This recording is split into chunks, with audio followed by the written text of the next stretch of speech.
Good morning students. As you know,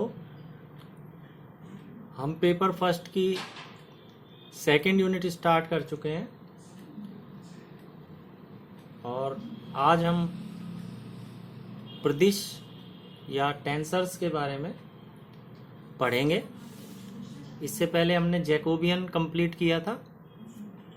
तो सबसे पहले प्रदिश क्या होते हैं? सदिश आपने पढ़ रखा है, वेक्टर्स। अदिश राशियां यानी कि स्केलर्स, इनके बारे में भी आप जानते हैं। तो सदिश और अदिश राशियों का व्यापक रूप,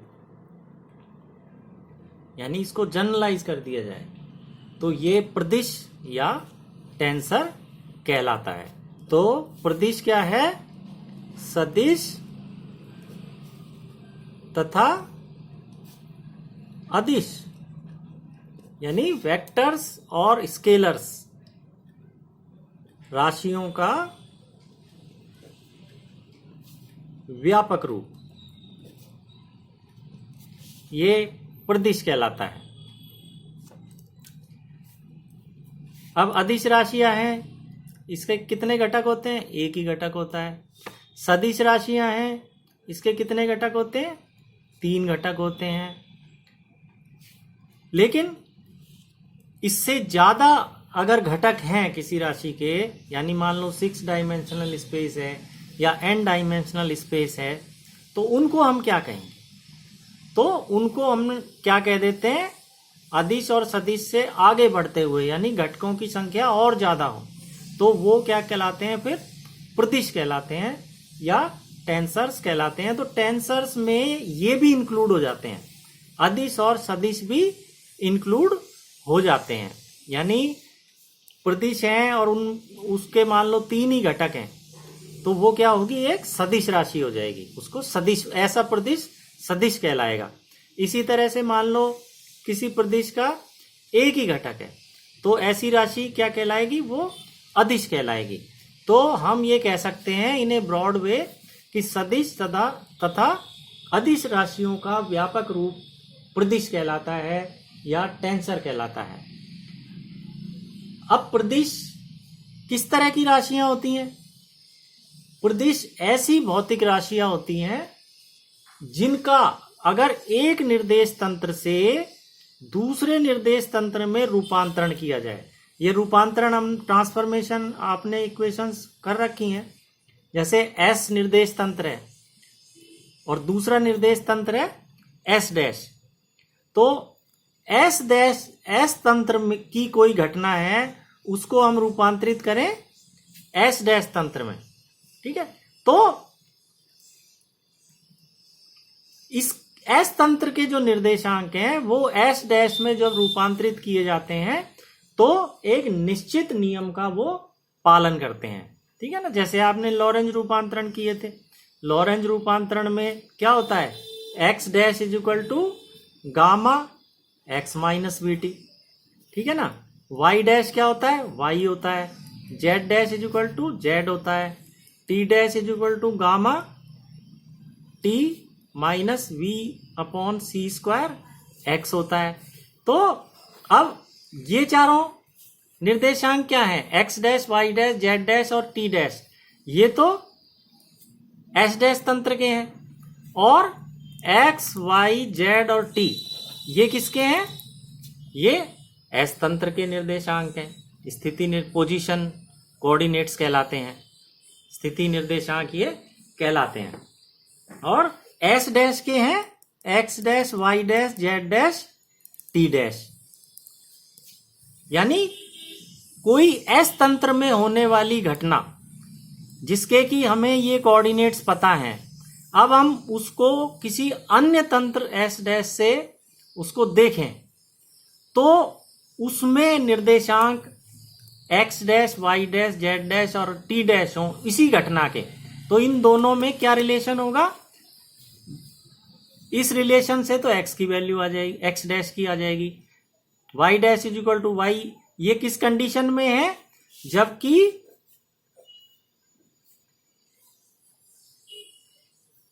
S डैश तंत्र कौन सा तंत्र? एस डैश तंत्र एस के सापेक्ष एक्स दिशा में प्लस वी वेग से, एक नियत वेग v से गतिशील हो, तब ये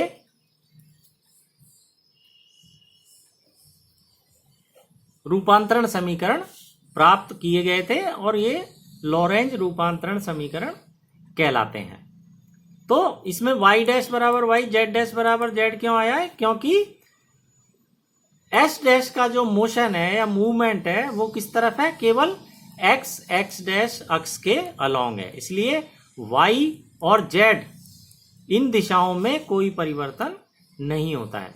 तो हम देखते हैं कि ये जो राशियां हैं ये एक तंत्र s से s डैश में रूपांतरित होने में निश्चित रूपांतरण नियम, और नियम क्या है? वो ये है, इनका पालन करती हैं।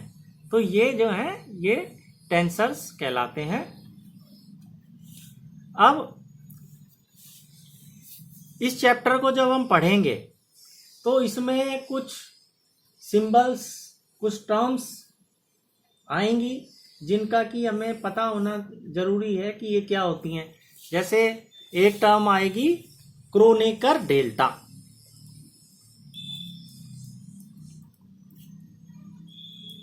क्रोनेकर डेल्टा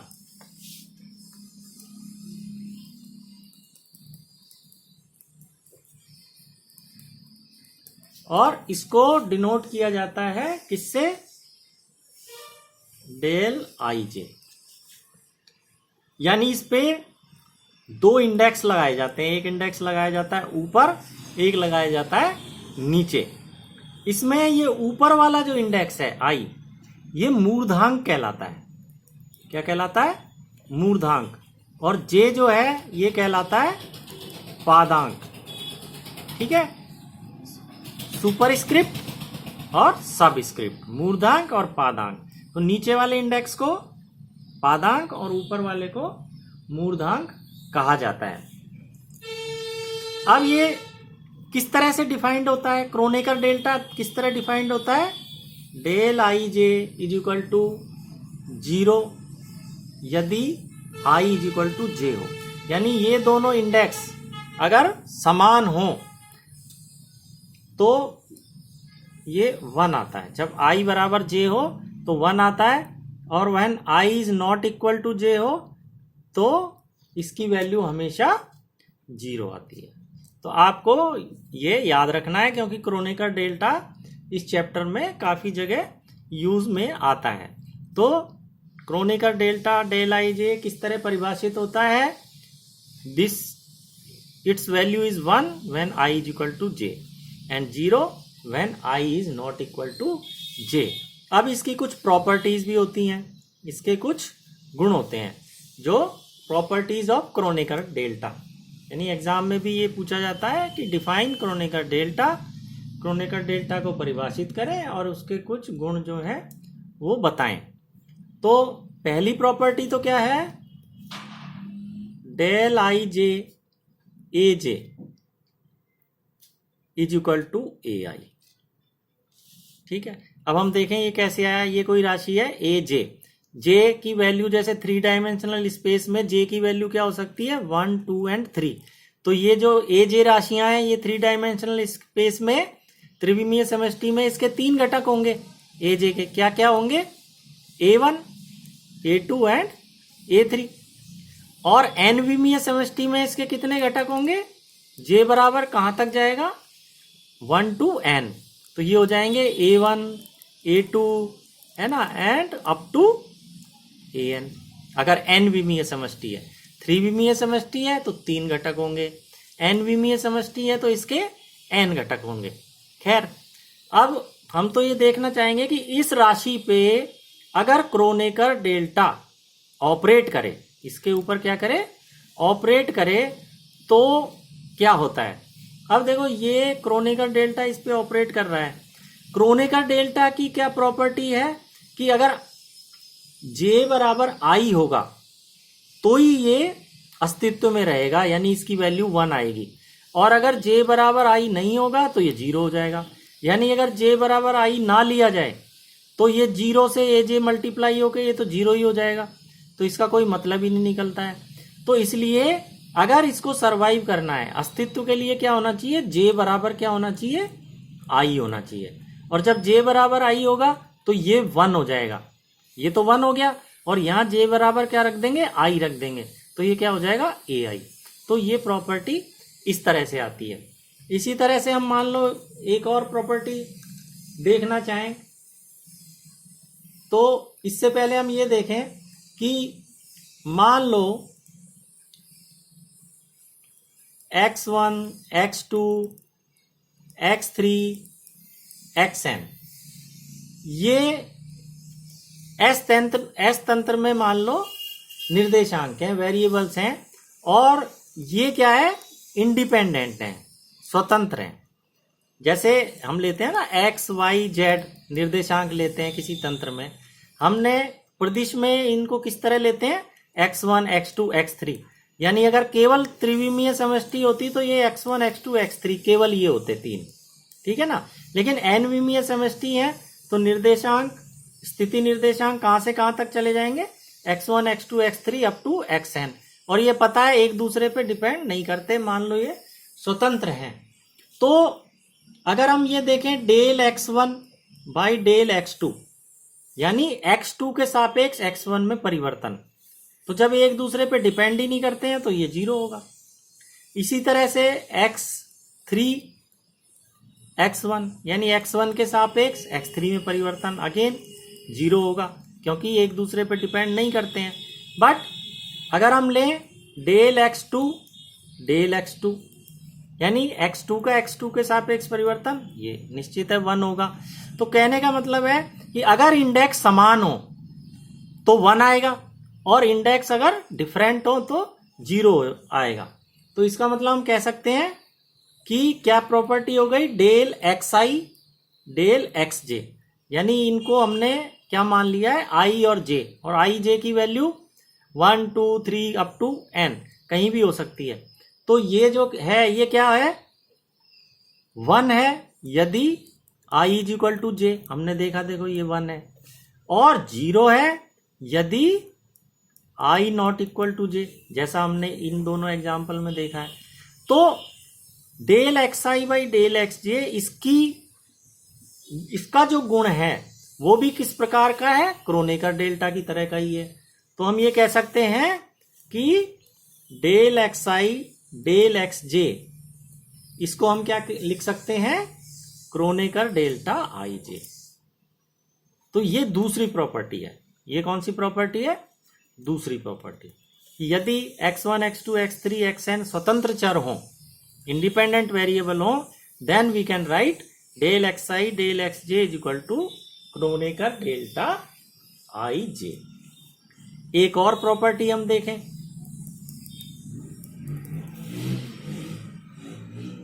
कि डेल ij डेल jk इसकी वैल्यू क्या होगी। तो इसमें देखें ये क्रोनेकर डेल्टा है जिसमें मूर्धांक j है, पादांक k है।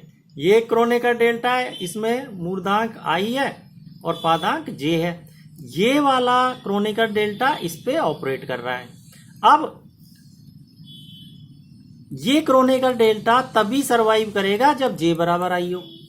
अगर j बराबर i नहीं होगा तो ये 0 हो जाएगा, और 0 जब इससे मल्टीप्लाई होगा तो ये राशि 0 हो जाएगी, इसका कोई मतलब नहीं रहेगा। यानी अस्तित्व के लिए हम कह सकते हैं j बराबर i होना जरूरी है, और j बराबर i जब होगा तो इसकी वैल्यू 1 हो जाएगी, और यहाँ पे j इंडेक्स की जगह क्या आ जाएगा, i आ जाएगा, यानी डेल्टा i के। तो del i j del j के is equal to del i के, ये भी एक इसकी प्रॉपर्टी है। और इसी को हम इस रूप में भी लिख सकते हैं। कैसे लिख देंगे, देखो डेल i j को क्या लिख सकते हैं, डेल xi डेल xj, ये देखो यहाँ पे हमने लिया था। इसी तरह डेल jk को हम क्या लिख सकते हैं, डेल xj डेल xk, इसको हम क्या लिख सकते हैं, डेल xj डेल xk, और ये बराबर क्या हो जाएगा, वही डेल i के, ये हट जाएंगे। और ये हो जाएगा डेल आई के, डेल एक्स आई डेल एक्स के रह जाएगा और वो हो जाएगा डेल आई के। तो इसको हम इस तरह लिख सकते हैं। अब देखो इसमें हम एक चीज और देखना चाहें, एक होता है समेशन कन्वेक्शन, यानी योग की परिपाटी। योग की परिपाटी क्या होती है?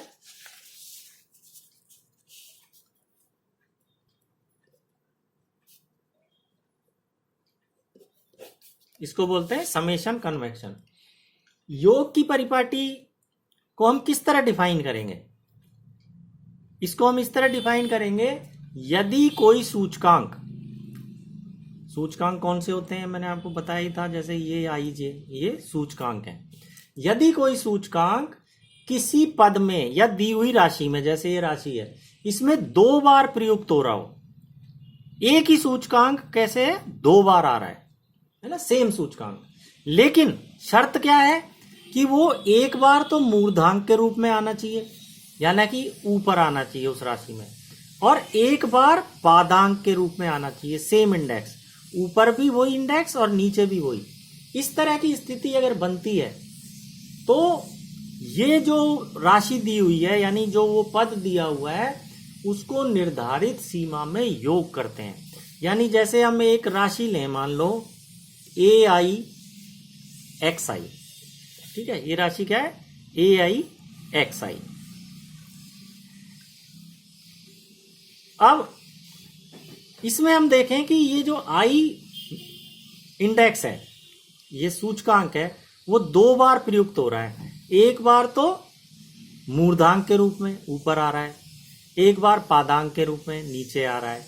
तो योग की परिपाटी क्या कहती है कि इसका निर्धारित परिसीमा में इस राशि का योग होना चाहिए।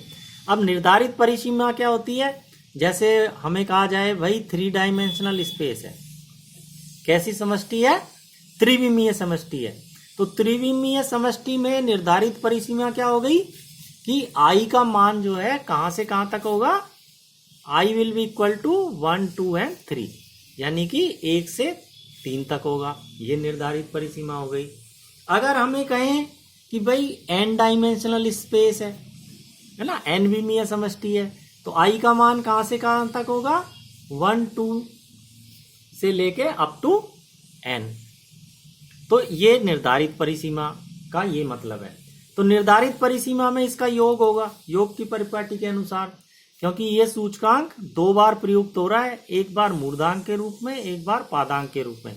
तो देखो, अगर 3 विमीय समष्टि है, निर्धारित परिसीमा क्या दी हुई है कि 3 डायमेंशनल स्पेस है, तो ये राशि क्या होगी? a1x1 plus a2x2 plus a3x3, ठीक है ना। या हम कहें sigma I is equal to 1 2 3 A I X I, ठीक। यानी ए आई एक्स आई एक तरह से कैसे बिहेव करेगी?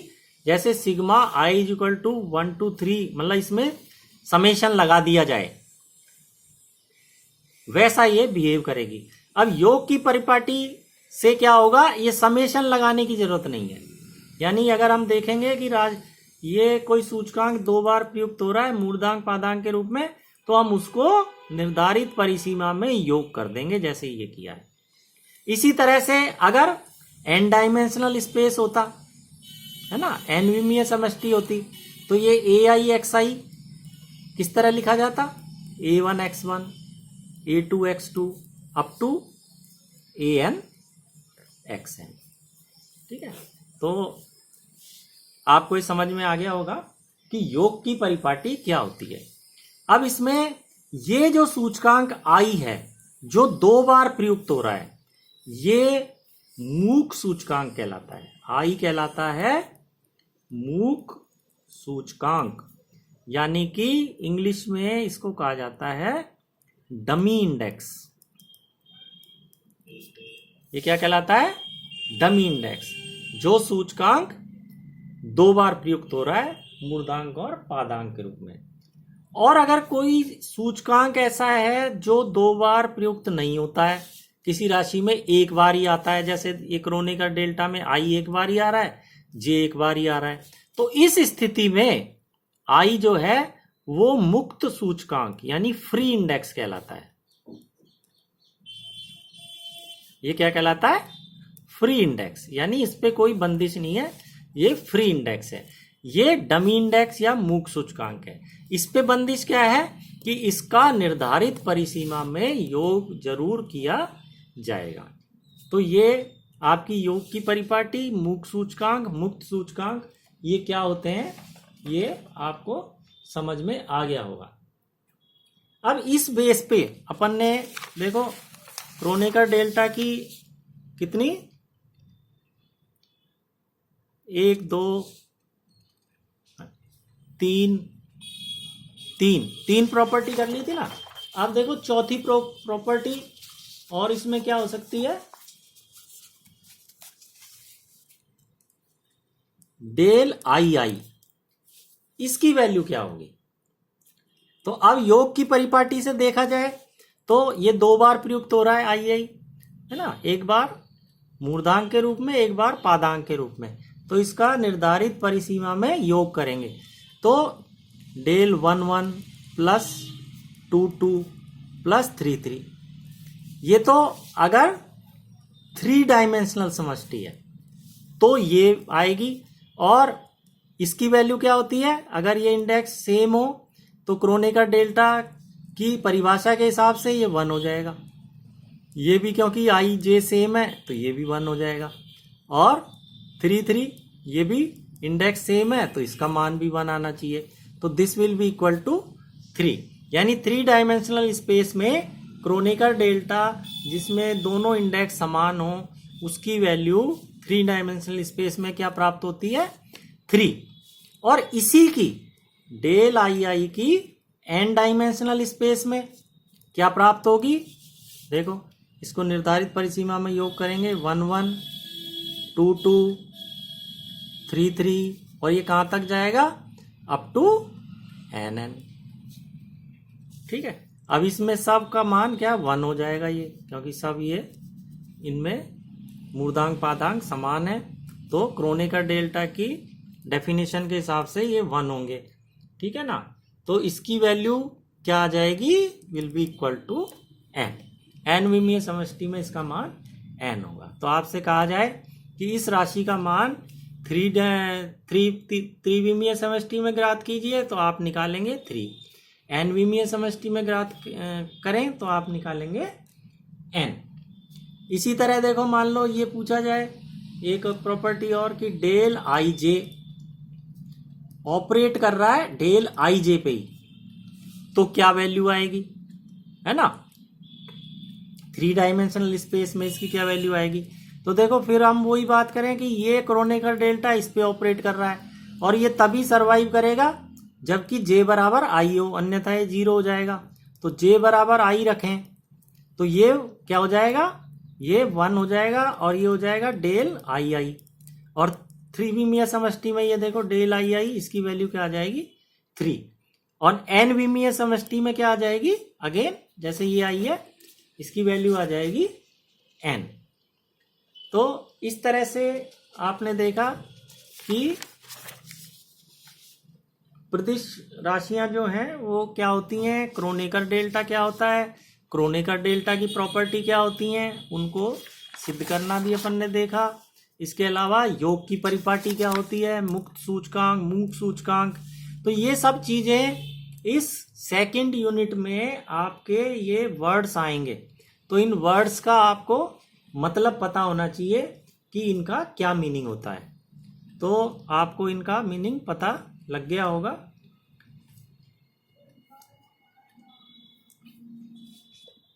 इसके जो नोट्स आपको भेजे जाएंगे वो आप रजिस्टर में उतार लें और उनको एक बार फिर से पढ़ लें, जिससे आपको इनका मतलब समझ में आ जाए। Have a nice day.